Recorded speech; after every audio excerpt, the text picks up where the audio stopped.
एक बार गौतम बुद्ध वैशाली नगर में धर्म प्रचार के लिए जा रहे थे। जब वह नगरी के बीचों बीच से गुजर रहे थे तो उन्होंने देखा कि कुछ सैनिक तेजी से भागती हुई एक लड़की का पीछा कर रहे हैं। वह डरी हुई लड़की एक कुएं के पास जाकर खड़ी हो गई। वह बहुत ज़्यादा हाँफ रही थी और वह बहुत प्यासी भी थी। बुद्ध ने उस बालिका को अपने पास बुलाया और कहा कि कन्या, तुम इस कुएं से पानी निकालो, स्वयं भी पिए और हमें भी पिलाएं। इतनी ही देर में कुछ सैनिक उस कुएं के पास आ पहुंचे। बुद्ध ने उन सैनिकों को हाथ के संकेत से रुकने को कहा। इसके बाद वह कन्या कुछ झेपती हुई गौतम बुद्ध से बोली, महाराज, मैं एक अछूत कन्या हूँ। मेरे द्वारा कुएं से पानी निकालने पर जल दूषित हो जाएगा। बुद्ध ने उससे फिर कहा, पुत्री, बहुत जोर की प्यास लगी है, पहले तुम पानी पिलाओ। इतने में ही वैशाली के राजा भी उस कुएं के पास आ पहुंचे।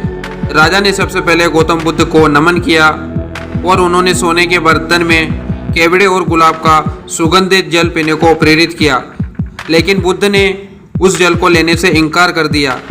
बुद्ध ने एक बार फिर बालिका से अपनी बात दोहराई और इस बार बालिका ने साहस बटोरकर कुएं से पानी निकाला, स्वयं भी पिया और महाराज गौतम बुद्ध को भी पिलाया। पानी पीने के बाद बुद्ध ने बालिका से भागने का कारण पूछा।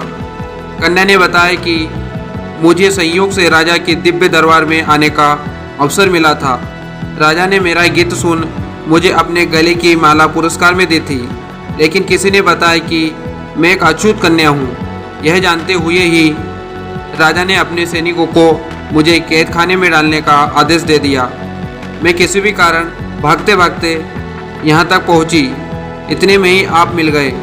इसके बाद गौतम बुद्ध ने राजा से कहा, सुनो राजन, मैं चाहता हूँ कि आप मेरी यह बात को हमेशा ज़िंदगी भर याद रखेंगे कि किसी भी इंसान की पहचान उसके धर्म और जाति से नहीं होती, बल्कि उसके गुण और कर्मों से होती है।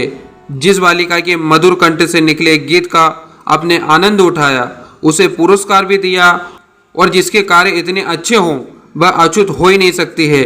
यहाँ पर नीची सोच और छोटे कार्य करके अछूत होने का परिचय तो आपने दिया, इसलिए मेरी नज़रों में यह कन्या नहीं, आप स्वयं अछूत हैं।